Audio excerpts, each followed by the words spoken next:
Well, welcome, young and old, to the greatest old escape room puzzle talk show. I am Tone, and, also Zunder, because we're filming Freak Show today. All these scenes and segments. So, it's going to be an episode. That is why we actually do not have our audio track going, because it's being used right now. The drive with all the music was pulled. As you guys know, Frank, here he is. Hello, everybody. So we have an enormous amount of topics today. All right, let's just start by saying, Mike's not here because he's downstairs shooting, so he's working. Yep.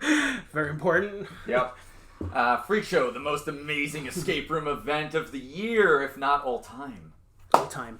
I'm in total Zunder mode. Yep. Consummate professional showman. Where's my...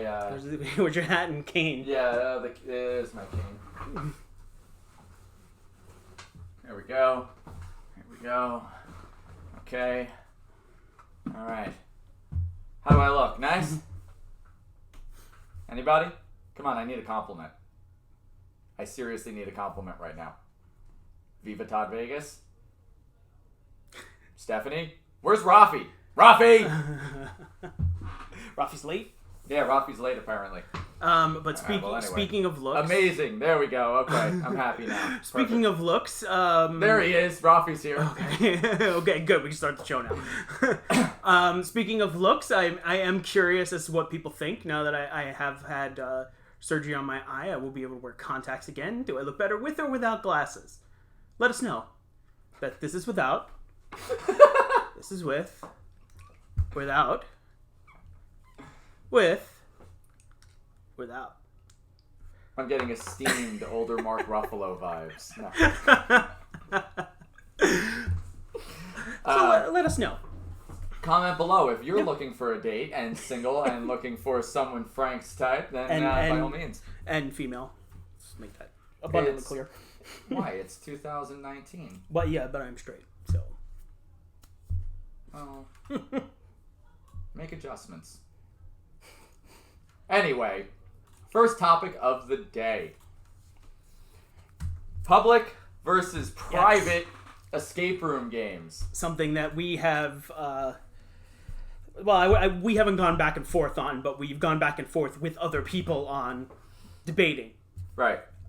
We've kind of always been in the public ticketing zone, and we're happy with it, and we think that's really the way things should be. But there are a lot of companies that do the privatized game. Yes. And, if that works for your company on weekdays, I guess great, whatever. But we would not be able to do that on weekends and make any money. It's not that we wouldn't make any money, it's that we wouldn't make nearly as much. Well, I mean, it's not all about money. I mean, it's having 2 people as opposed to having 10 people. I mean, sometimes having more people, most of the time having more people is better anyway for your gameplay. So you want to have, upwards of like 6 to 8 people, I would say, for our games especially. Not every game is like that, but for our games. You want us to be able to afford to produce an entire freak show with actual acts and afford... And a soundtrack. The silver tequila grade A that we're drinking in order to get through this shoot. We need to be able to charge in public ticketing. So it's been a day. We got here at 9 a.m. And we've been shooting straight through. Took a break for puzzle talk while Mike is still ruling other people. Right. But I finished my character intro, so my voice is already shot from singing all morning. And singing and screaming. Singing and screaming. And screaming. Scringing? Scringing. So, public versus private ticketing. I guess right off the bat, have any of you been to a private ticketed game? Have you ever been to a public ticketed game? And if so, what did you prefer and why? We'd love to get some info. For those who may not know, private ticketing would be, you just buy tickets for your group, and the game is automatically blocked off just for you guys. Right. Public ticketing would be like we are. There's 10 slots available. If you don't book all 10 slots, there's a chance you could be with other people. Right. All right. Viva Todd Vegas wrote, so you're saying all of your weekend slots are filled to the point where there was no other time to book if you had only private games.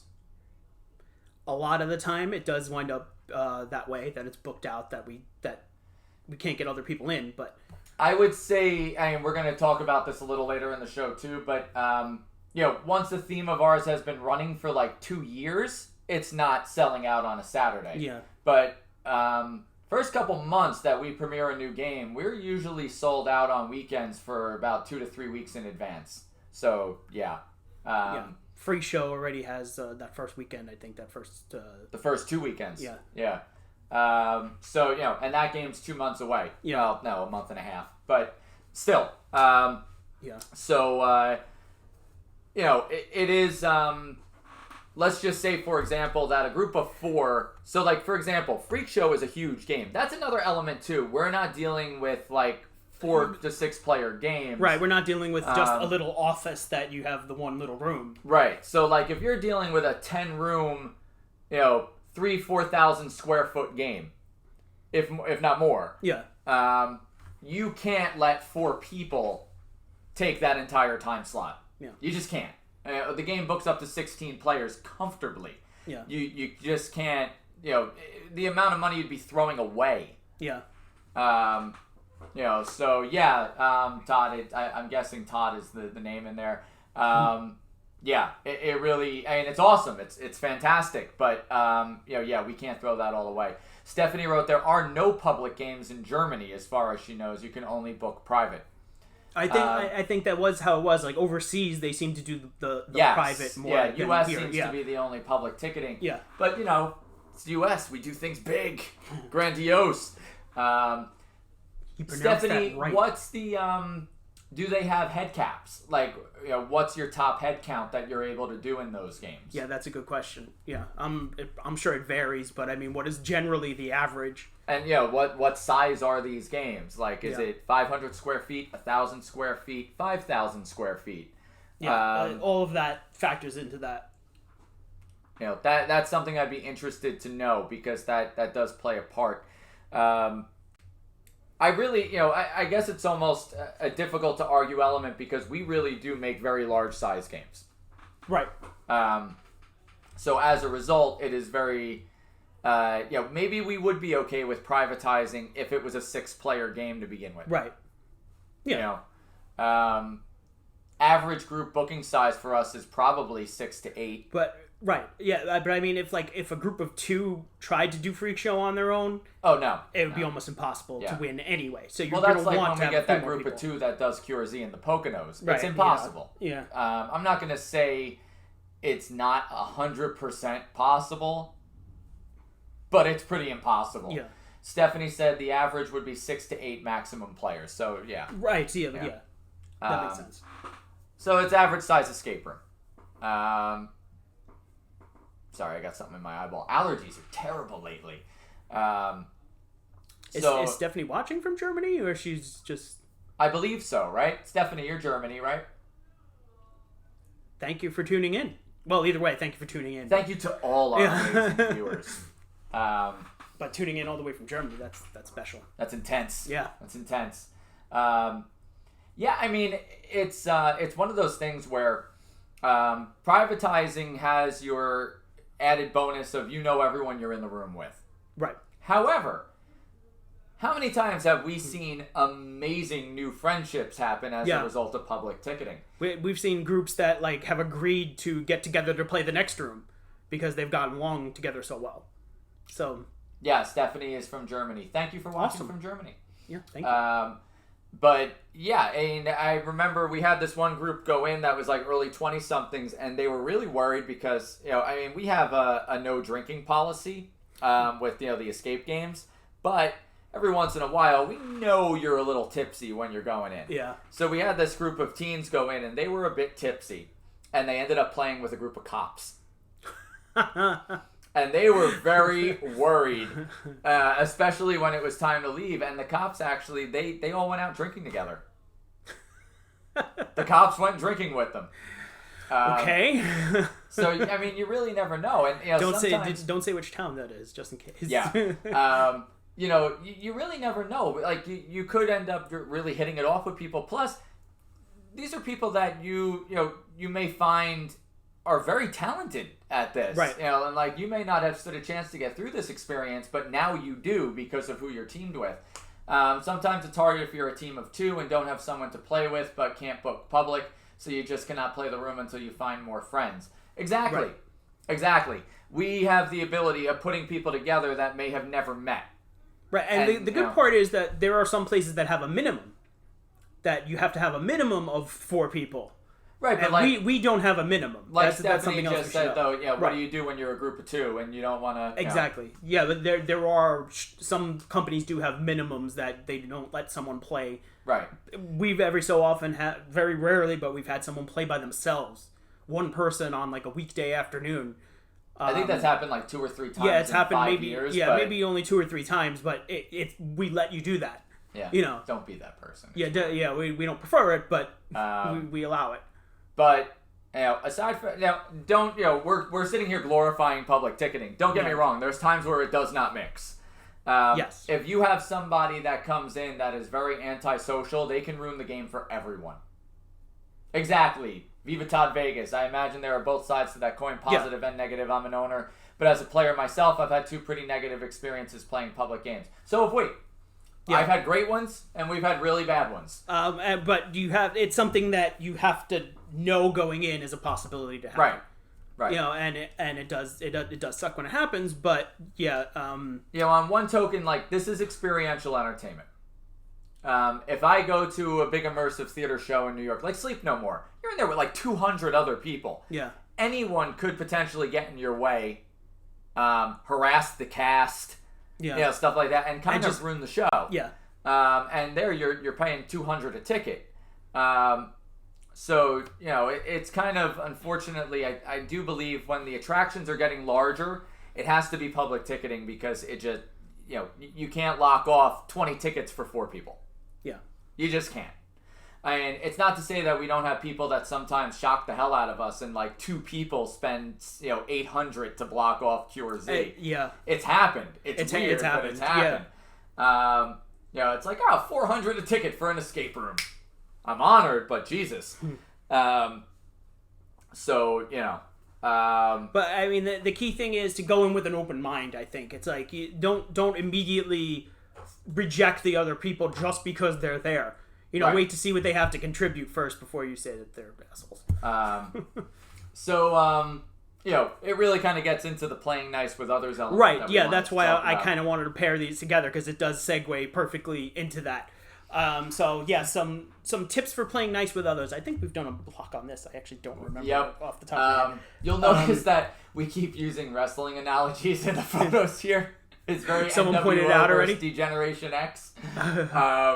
You know, but you know, it's factions coming together. It's cliques and factions coming together. So you know, I thought it made sense when I think it's important when you're playing with other people to like I was just saying, be open-minded. Yes. And it's like if you're having trouble with the lock, someone else might have an idea that comes out of right field that winds up solving that lock. 100%. You don't want to shout people down just because they're other people and you don't know them. So because they might have a good idea, and if you miss it, then you waste time and you do worse in the room. So yeah, just be open-minded is what I would tell people that are mixed. You may find that you end up booked in a game where you've got somebody that is just an absolute, alarmingly arrogant, pain in the ass prick. If you're in a game with Tone. Wow. In other words. Wow. I'm a fairly subtle escape room player. Escape room player, yes, yeah. Okay. You're aware of your shortcomings in playing. Yeah. No, when I'm playing, it's odd. I'm actually very withdrawn. I tend to kind of watch what's going on, observe, and then take action. Yeah. Whereas me too. Yeah. In most other areas in life, I'm that arrogant prick. But in the escape rooms, I tend to like to just listen to everyone else formulate their ideas and then start formulating my own.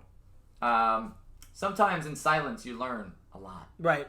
Take in the information and analyze it, and then figure out what you need to do. Now, that's part ego because I don't want to appear stupid. I want to make sure that my ideas are well formulated. As long as you're aware of yourself, you can't really be mad at that. As long as you're aware of yourself, yeah.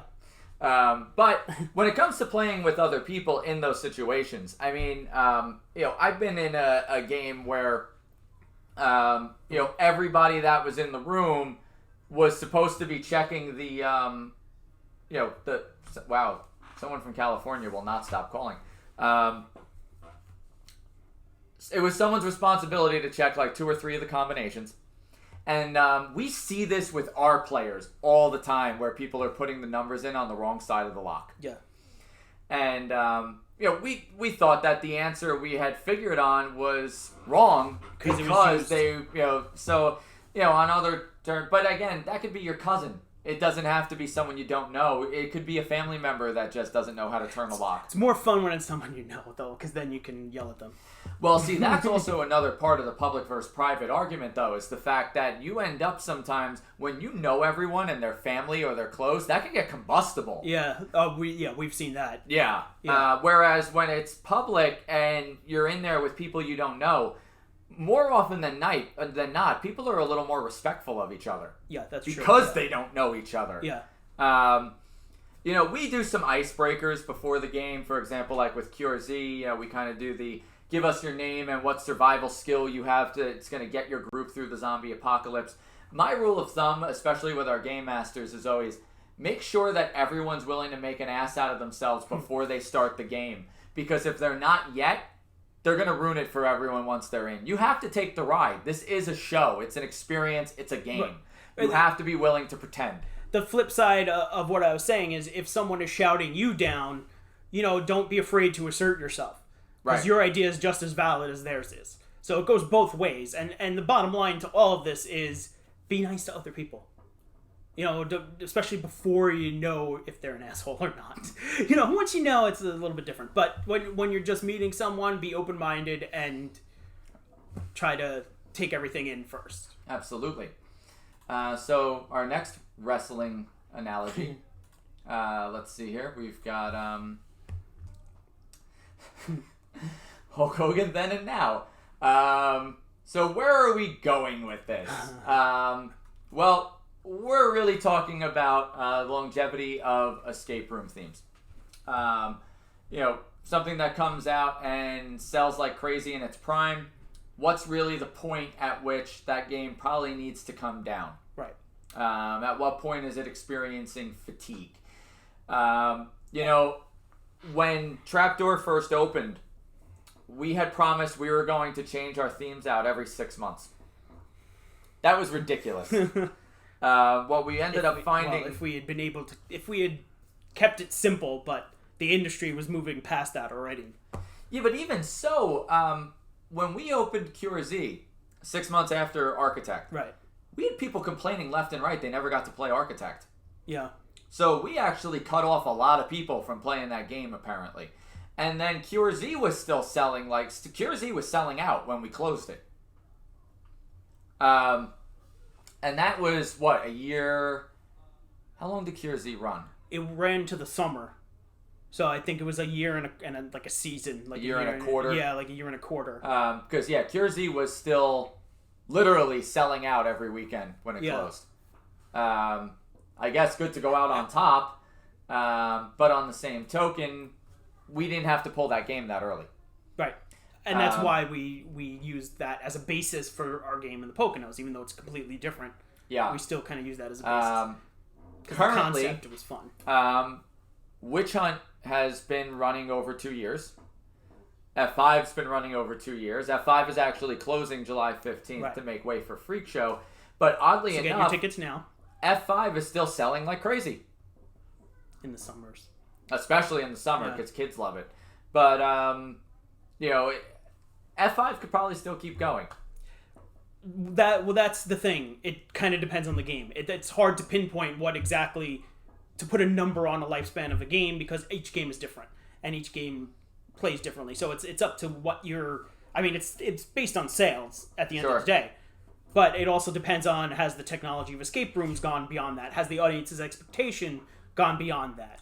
Well, how do you feel about, for example, instead of closing a game down and making something completely new? I know there's companies out there that will just revitalize elements and call it a re-release. So kind of like just changing the puzzles in the game, but keeping the set. I don't know if that would work for Boogeyman or for Witch Hunt. I don't really know, but I feel like whoever was going to play Witch Hunt, for the most part, has played Witch Hunt. Boogeyman only appeals to a segment of the public. It doesn't appeal to everybody. Sure. So, both of those kind of are starting to lose gas. Right. And unless it was changed completely or put in a different location, it's not really going to get revitalized. Right. Just because it'll still say Witch Hunt. Anybody got some insight on this? Have you played some games that really should have been shut down already because they're outdated, they're not keeping up with current trends, etc.? We'd love to kind of hear your thought on this. Hulk Hogan still gets in the ring, and he probably shouldn't. Does he? Yeah. There was a lot of wrestlers who got in the ring, who keep getting in the ring, who shouldn't. Viva Todd Vegas. I've played games. I've played a game a few months ago and spoke to one of the owners after. She actually started bragging to me about how one of their rooms was so popular they hadn't had to change it in 3 years. Like I said, it can happen. It depends on the game. It was a Harry Potter ripoff. Oh yeah, of course it was. Thanks. Yeah. Going into the continuing topic of licensed versus not licensed. Wow. Yeah. I just can't escape it, can we? Yeah, you should tell Warner Brothers on contained actual video footage from the movie. Now that's bad. And photos of the characters. Oh yeah, that's bad. They can get a lot of trouble for that. Wow. All right, so WB, J.K. Rowling, if you're watching, wherever that is, shut it down. That is... They are ripping off your intellectual property. That is something. Wow, yeah, footage and actual... Yeah, that's bad. All right, let's see what we got here. Next up, it's making the headlines. The Cabin in the Woods. Yeah, in Atlanta, the Atlanta area, there is an escape room where they bring you to a cabin in the woods and leave you there, I guess. And you have to escape. And that sounds absolutely terrifying to me. And there's actors and it sounds pretty scary to me. So, we're going to know soon enough because it's actually making a lot of headlines. I want to know how zoning was obtained on this, how it meets fire code, the whole deal. Because if it's out in the middle of the woods, we're showing you a really good, clean photo. I saw a lot more photos. And this is really like Texas Chainsaw Massacre Cabin in the Woods type of shit. Now, on one note, hats off to the fact that they got seriously creative. Even the entrance into the actual, game area, like where, your way into the walkway to the cabin. It's this really cool, archway of sticks and branches, and, they made a gate out of branches, and it's very, rudimentary,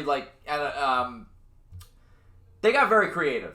So hats off to them. They got very creative while keeping it simple and keeping it in theme. Yeah.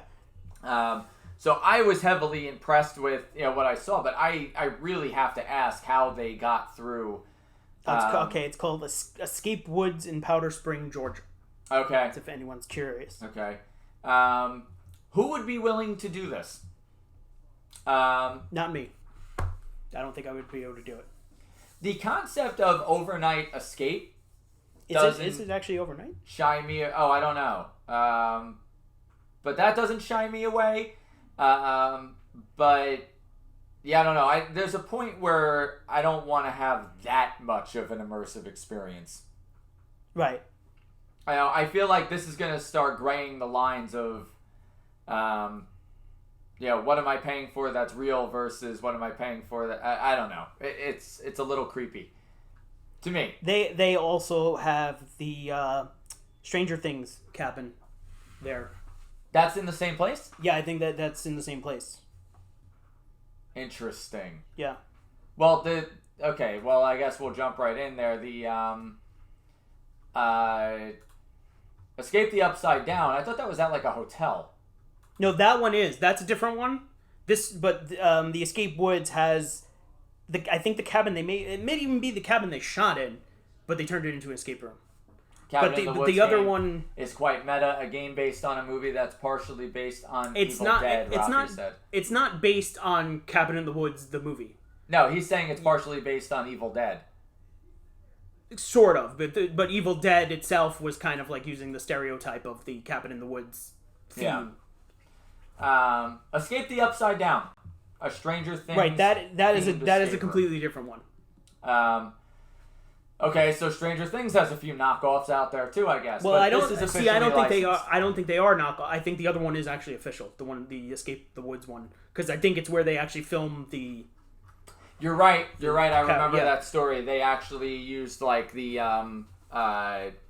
yeah. So Yeah. in their defense, I think it is official, and I think that this one is also. This is in Korea, which is interesting to me. Yes. Leaving the country. Yeah, and it's like of all places, why Korea? I don't know, but it does sound like that's also an official one.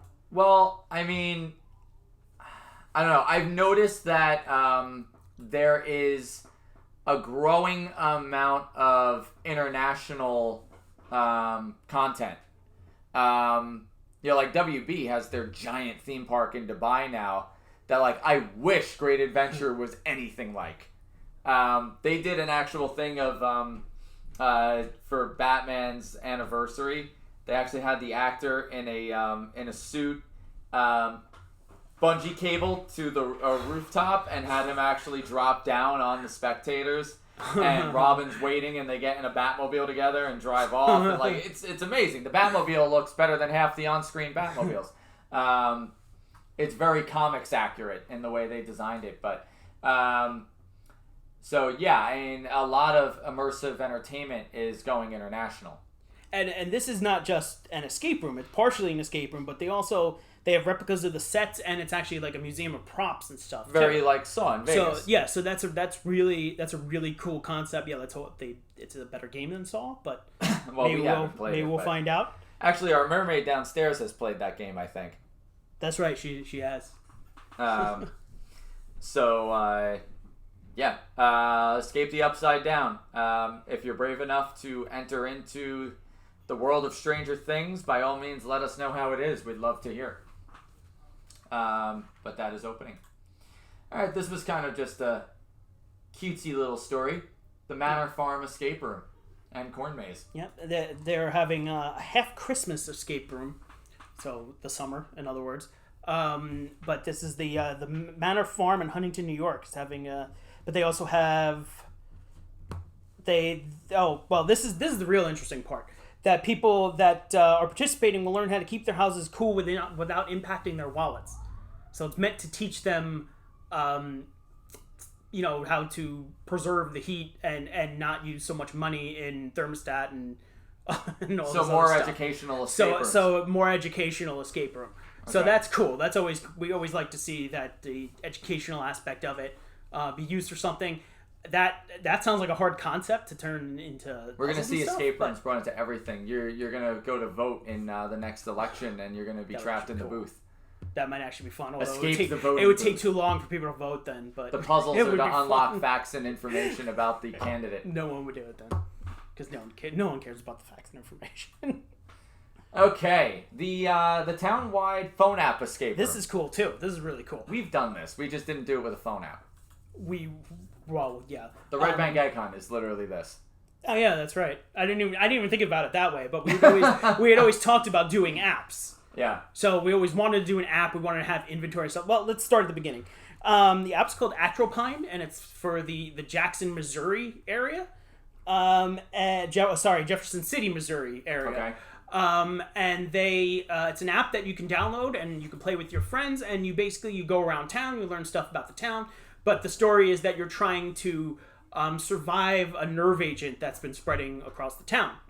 And to, go to the different points, you need to solve puzzles. But also at these places, you can get something that goes into your app inventory, and you might need that in the next place that you go to. So it's a very interesting virtual reality escape room that has you walking and doing other things too, which is really cool. So if you're in that area, you should definitely check that out. It's $4.99 on the App Store. I think it's only on iPhones. Right. But that's a pretty cool concept. It is. Yeah, when we did the Red Bank Egg Hunt, it was basically like solving puzzles and riddles to get from point A to B to C to D, and there were prizes along the way and all kinds of stuff like that. So and we had like over 1,000 people there that day. We had we had kids going around the neighborhood solving puzzles, and it was taking them to all the local businesses, and the local businesses for the most part were very happy with the results. Because they had a lot of traffic in town that day, and the kids had a lot of fun, and even when the prizes ran out, they kept playing. Yep. So because they were enjoying it that much. So yeah, it was a really fun day. Yeah. And that was the same day that we opened F5. I was over here at the F5 opening. Next up, another interesting take in the industry. Yes. The escape room bed and this isn't an escape. Let me clarify. This is not an escape room bed and breakfast. Right. This is a gaming bed and breakfast, and it has escape rooms. But it is called Great Escape. It's Great Escape Parkside. Right. Which I think they're going more along the lines of like the Great Escape, like a vacation escape. Probably. Because I think there's only like 2 games in the right. No. in the There's 2 escape games. Right. There's okay, yeah. So there's the entire house, the entire B&B is dedicated to gaming, all different kinds. So there's for example, there's a Clue suite that is 2 rooms attached that you can play a Clue game while you're there. You have to search for all the object, weapon, person cards and figure out which 3 are missing to figure out who committed the murder. And to unblock those cards, you have to unlock boxes and drawers and everything else. So it's really cool. It's in your bedroom. For everybody that's watching, genuinely, go Google this place and look up the photos. The photos of all the different rooms you can stay in were just so much fun to just look through. Yeah, I mean there was a room. They have a laser maze. Yeah, that is a room. I feel like that might get really annoying. You might want to turn off the lasers when you're sleeping, but it could be really cool. I mean, it's a really cool concept for the first time you go in there to try and make your way to the bed without tripping the lasers. I think that would be really fun. And they have a full arcade, and they have different they have a Stratego Risk battleship room that's all connected, and you have 2 different teams that have to beat each other. It sounds like it's some really cool stuff. Sex in a laser maze. Have to not trip the lasers.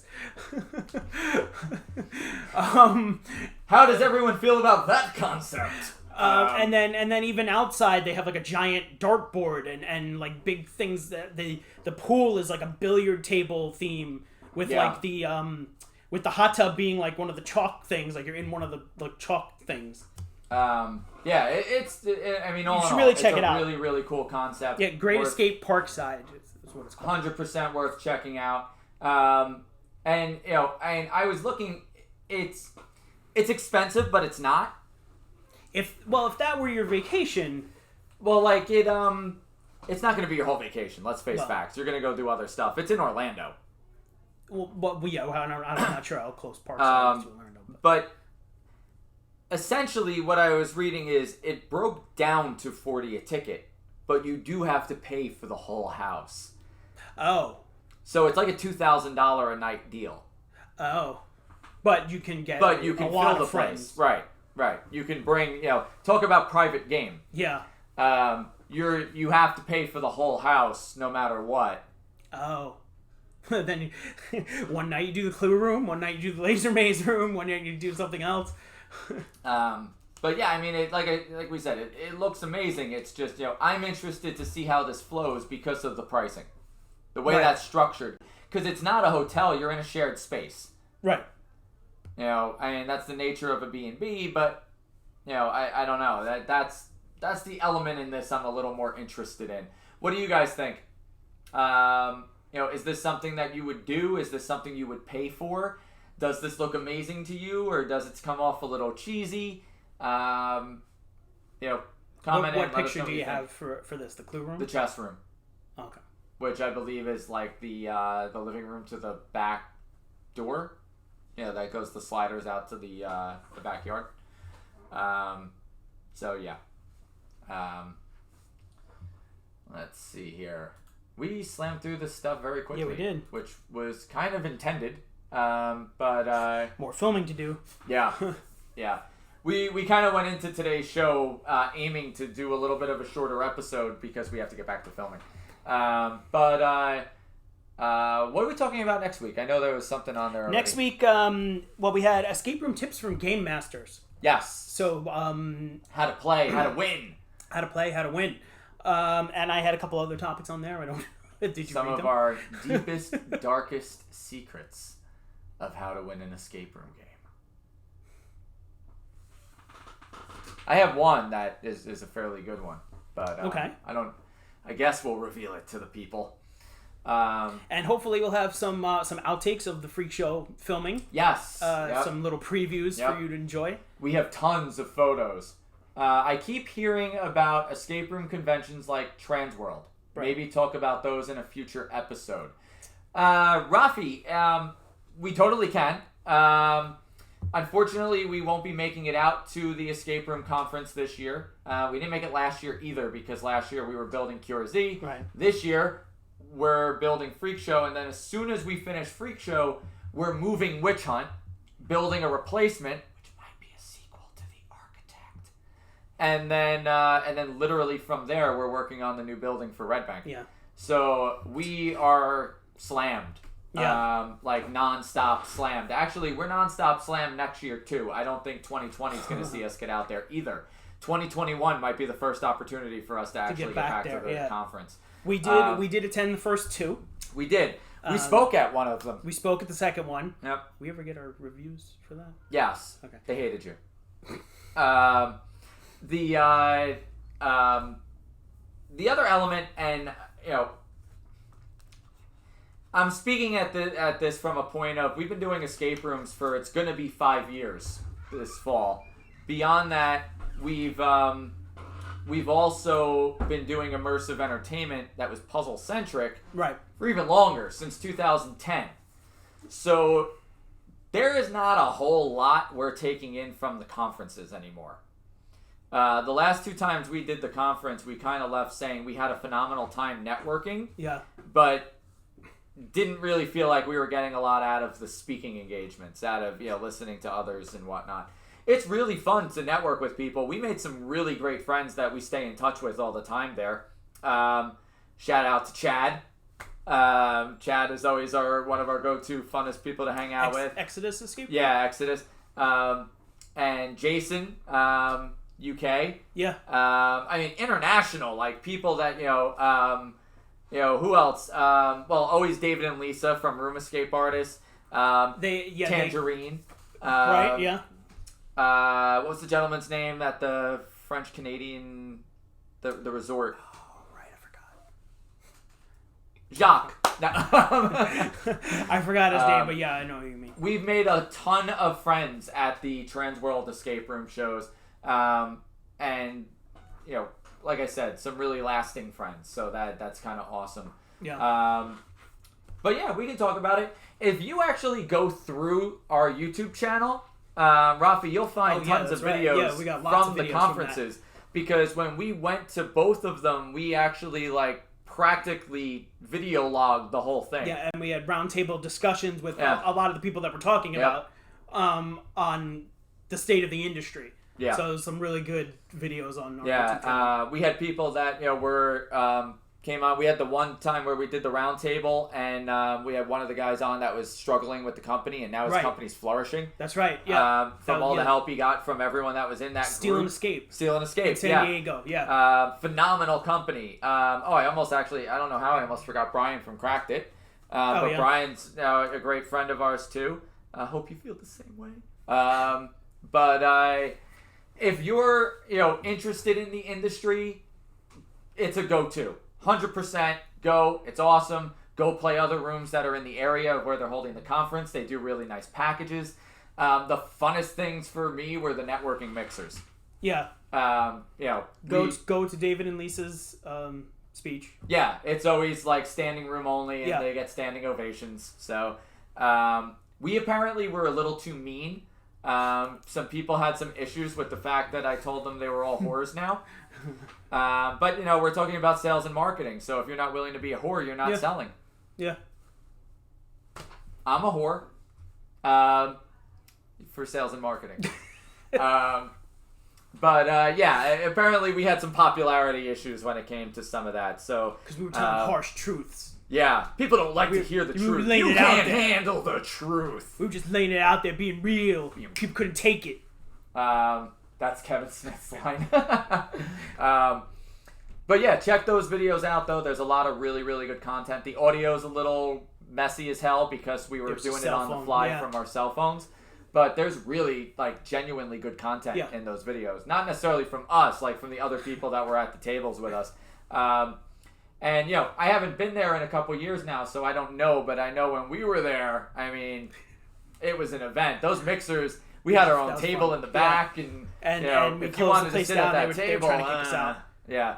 They tried to kick us out at the end because we were having such a good discussion. Yeah. Oh, Nate from Puzzle Break was with us in the back there, too. Basically the elite. If you're not at that table, you're not someone in this industry. Not someone worth a damn, anyway. Wow. That's why you were reviewed badly, Frank. All right, so Puzzle of the Week. Keep it real. Puzzle of the Week is good for a ticket for Freak Show. Cool. Why not? Here we go. There it is. There's the Puzzle of the Week. Bunch of ladies having drinks. Oh, going old school. Old school puzzles and corks. All right. Old school puzzles and corks. There you go. When you figure it out, comment it, and we'll hook you up with that ticket. Make sure to hit us up on the back end of the channel, or on Facebook, trapdoorescapestream.com, whatever. And if you haven't yet, $11.99 a month. We're doing a 1 month free trial on all Escape Stream memberships. So if you haven't yet, go get your damn membership now, player. And keep in mind, F5 will not be streaming after the 14th of July. So you've only got, less than a month. You got 3 weeks left to stream F5 before it's gone for good. And I actually think that a couple of those shows are already full. So I think there's only one more free, wide open show left. And I think it's the 8th or something. Cool. So before you don't have a shot, we're not saying F5 won't ever stream again, but it's going in the Trapdoor Vault. So until it returns. Thank you guys for watching. It's been an awesome pleasure entertaining you for about 45 minutes. Yeah. We'll be back next week, same time, same channel. And is that a directional lock puzzle? Have a great day. Thanks for joining us.